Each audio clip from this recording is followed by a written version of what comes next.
Маған НИШ емтиханына дайындалып жүрген оқушылар керек. Аптасына 3 рет математикадан видео разбор салатын боламын. Менің парақшама жазылып, видеоларды қарап, бірге дайындалайық. Ал кеттік. Мысалы, мына амалды орынданы ондық бөлшек қой. Мынауда ондық бөлшек, онда мынаны ондық бөлшекке айналдырайық. Ол үшін 2-ге көбейтемін. Сонда мынаны жазып аламын. 1/6 минус 1/3. 3 кім? 6. Мына плюс пен минус болып ашылады. Енді қараңыз, мына екеуі бірдей сан. Оны азайтсам 0 болып кетеді. 0-ден мына санды азайтсам, бізде минус шығады. Өйткені кіші саннан үлкен санды азайтсаң, жауабы теріс болады.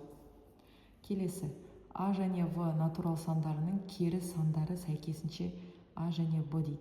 Олай болса, кері сан деген, мысалы қараңыз, мысалы 5 деген сан болса, осыған кері сан 5-тен 1 болады. Түсінікті ма? Аға кері сан бізде мынандай деп айтты ғой.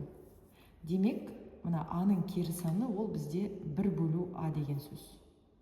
Ал Б-ның кері саны ол 1 бөлу Б деген сөз. Енді мынаны орнына қойық. А өзі тұрады. Мына Б-ның орнына, мынаны қоям. Бөлу дейді. Мына кішкентай А-ның орнына мынаны қоям. Минус В. Енді осы амалды орындау керек. Так. Бұл кәдімгі мына жақшаларды орындау үшін бізде ортақ бөлімге келтіреміз. Мына жерді В-ға көбейтеміз, мынаны А-ға көбейтеміз. Сонда А-ны В-ға көбейтсем, АВ минус 1, мына В-ны жазып қоям. Бөлу 1 азайту, В мен А-ны көбейтсем, АВ болады. Асты А болады. Енді бөлшектерді бөлу деген ереже бойынша мынаны кері айналдырамыз. Бірінші бөлшекті көшіріп жазам, ал мына екінші бөлшекті кері айналдырам. Мына А үстіне кетіп қалады, мынау астына кетіп қалады. Қараңыздар, мына екеуі почти бірдей, бірақ қатты бірдей емес. Бұларды қысқартқан кезде бізде минус 1 деген коэффициент қалып қояды екен. Сосын үстінде А, астында В қалды. Сонда жауабы бізде мына жақта қалды ғой. Ондай жауап жоқ екен. Онда біз түрлендіреміз. Қараңыздар, мына жерде минус А деген жауап бар. Ал мынау В деп отырғаным, бұл менде 1 бөлінген В ғой. Қараңыздар, минус А-ны жазып қоям. Ал мына астында тұр ғой, ол 1 бөлу В деген сөз. Міне көрінбей қалыпты. А-ны жазып қойдым, ал мына В деп отырғаным астында тұрғандықтан ол 1 бөлу В деген сөз. Ал 1 бөлу В деп отырғанымыз ол бізде Б-ға тең. Сонда ол минус А көбейту Б шықты. Міне мына жауап шықты ғой. А жауап шықты. Міндетті түрде скриндап алыңыз, өзіңіз үйден шығарып көріңіз. Так, мына жерде барлығы көбейту, онда қысқарта саламыз. Так, қай сандар өзара қысқарады? 7 мен 14 қысқарады, 2 болады. 9 пен 18 қысқарады, 2 болады. 5 пен 15 қысқарады, 3 болады. Сосын мына 2 мен 12-ні қысқартып жіберейін. Или давайте мына 12 мен мына 3-ті қысқартып жіберейін. Ол 4 болады. Енді қараңыз, жоғарыда 2 ол 4, астында 4. Олар өзара жойылады. Сонда 1 шығады. Барлығы қысқарып кетті, көрдіңіздер ма? Онда 1 қалады жауабында. Кеттік келесі. Так, минус 11-ді жазып қоям. Мына модульдің ішін орындап алам. 4-тің квадраты ол 4 көбейту 4 деген сөз. 16 азайту 25, минус 9. Ал оның барлығы мына модульдің ішінде тұрғандықтан ол плюс 9 болып шығады. Так, мынау бізде шексіз ондық бөлшек деп аталады, периодты ондық бөлшек. Так, жақшаның ішінде қанша цифр тұрса, сонша 9-ды астына жазам. Жақшаның ішінде тұрған цифрды былай жаза қоям. Кеттік. Мынаны орындап алайық. Ондық бөлшектерді бөлу, үтір жылжытам. Бөлгіштің үтірін 1 орынға жылжытсам, бөлінгіштің де үтірін сонша орынға жылжытам. Сонда менде 1 үтір 25 бөлу 5 деген нәрсе шықты. 125-ті 5-ке бөлсем 25 қой. Енді мына жерде үтір 2 сан тұрса, онда жауабында да 2 сан қалдырып кетем. 0,25. Мына модульдің ішінен 0,25 шықты. Бөлу 9, 2-ның 4 дәрежесі, яғни 2-ні 4 рет көбейтсем, ол 16 болады. Кеттік, енді біз мына жерді орындап алайық. 0,25-ті жазып қоямын. Бөлу амалында мен айттым, я, кері айналады деп. Екінші бөлшек 16 үстіне кетіп қалады, 9 астына кетіп қалады. Мына екеуін көбейтіп алайықшы. Мынау деп отырғаным ол 4-тен 1.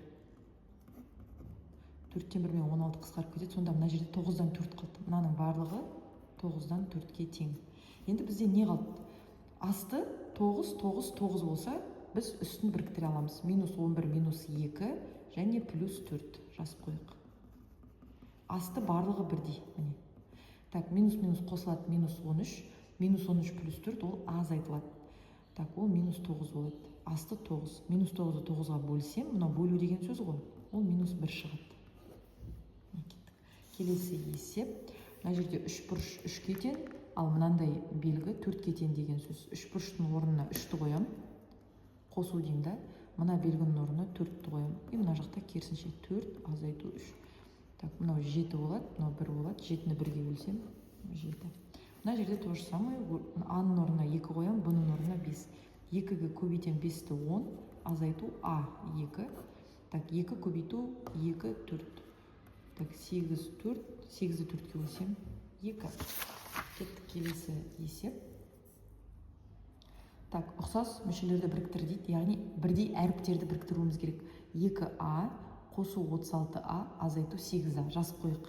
2А қосу 36А азайту 8А. Так, 2-ге 36-ны қосам 38, 38-ден 8 азайтам 30А. Менде 30А шықты. Онда 2 жауап бар екен. Енді Б-ны біріктірейік. -14Б қосу 20Б. Қосылғыштардың орнын ауыстыруға болады. Так, 20Б бірінші кетеді, -14Б екінші кетеді. Сонда 20-дан 14 азайтсам 6Б. 6Б ол менде 10 сан. Яғни оның алды плюс деген сөз. Сонда міне 30А плюс 6Б қалады. Кеттік. Мынаны орындайық. Сатылы бөлшектер. Асты бірдей ғой, онда үстін қосамыз. 2-ні жазып қоям, 7-ге 1 қосам 8. Так, мынау бізде қысқартып жіберейік. Мынау мен мынаны қысқартып жіберейік. 6. 3 пен 6-ны қысқартып жіберейік. 2. 8-ді 2-ке бөлем 4. Астында 2 қалды. 4-ті 2-ке бөлсем 2. Кеттік келесі. Тізбектің формуласы мынандай формула берілген. Бізге 7-ші мүшесін тап деп тұр. Яғни мына n-ның орнына 7-ні қоя саласыңдар. 14, 14-ке 5 қосам 19. Так, 10-шы есеп. Бізде мынандай жиын берілген. Берілген жиынға байланысты дұрыс тұжырымды тап дейді. Маған айтады, А тиісті ма дейді. Иә, тиісті. Мынау құрамында тұр ғой. Мынау дұрыс. Бір тиісті емес дейді. Иә, тиісті. Тиісті мынау. А мына жерде тиісті емес деп қойған. Так. Мына n жиынында 3-ақ сан деген сөз. Жоқ, 3 қана элемент емес, бізде 6 элемент. Және n жиыны бос мүше, яғни ешқандай элемент жоқ дейді. Ол да дұрыс емес. Яғни А ол n жиынының ішіне кіріп тұр деген сөз. Міне. Түсінікті ма? Так, кеттік келесі. Толық ауызды 6 кран 15 сағатта босатады. 6 кран 15 сағатта. Осындай крандардың нешеуі толық ауызды 9 сағатта босатады дейді. Қараңдар, мына жақта уақыт бізде кеміді. Яғни тез-тез босатты. Хауыз деген бассейн. Тез-тез босатты. Демек кран көп. Кран көп. Мына X, иә? Бұл кері пропорция. Кері пропорцияны шығару үшін біз 6 мен 15-ті көбейтеміз, 9-ға бөлеміз. Так, сонда 10 шығады. Мынаны оңай шығару үшін былай қысқартуға болады 3-ке. Мынау 5 болады, мынау 3 болады. Сосын 3 пен 6-ны қысқартасың 2. 2 5-ің 10 міне. Кеттік. Бір шаршының қабырғасы 5 дейді. Мынан периметрін тап дейді. Қараңдар, мынау 5, 5, былай бүкіл жері 5, короче. Периметр деген сөз, достар, бұл тек сыртқы қабырғаларының қосындысы. Мына ішіндегіні есептемейміз. Так, сыртында неше 5 бар санайық. 1, 2, 3, 4, 5, 6, 7, 8, 9, 10, 11, 12. 12 рет 5-ті қосам деген сөз, 12-ні 5-ке көбейтем деген сөз, ол 60. Кеттік енді соңғы есеп бүгіндікке. Шаршап қалған шығарсыңдар. 9 минут уақыттарыңды алыппын. Так, кеттік. Так, 3 бұрыш және шаршының периметрлерінің қатынасын тап дейді. Міне, периметр 3 бұрыш, қатынас деген сөз, бөлу деген сөз. Периметр, шаршы. Кеттік, 3 бұрыштың периметрін табайық. Ол бізде бағана айттым, сыртқы қабырғаларының қосындысы. 4 қосу 6, 10, 10 қосу 5, 15. 3 бұрыштың периметрі 15. ал мына шаршының барлық қабырғасы 3 қой, яғни 3-ті 4 рет қосам деген сөз, 3-ті 4-ке көбейте салам деген сөз, ол 12. Бірақ бізде ондай жауап жоқ, демек қысқартамыз. Қандай бірдей санға бөлінеді? 3-ке бөлінеді, мынау 5, мынау 4. Яғни 5-тің 4-ке қатынасы ол бізде С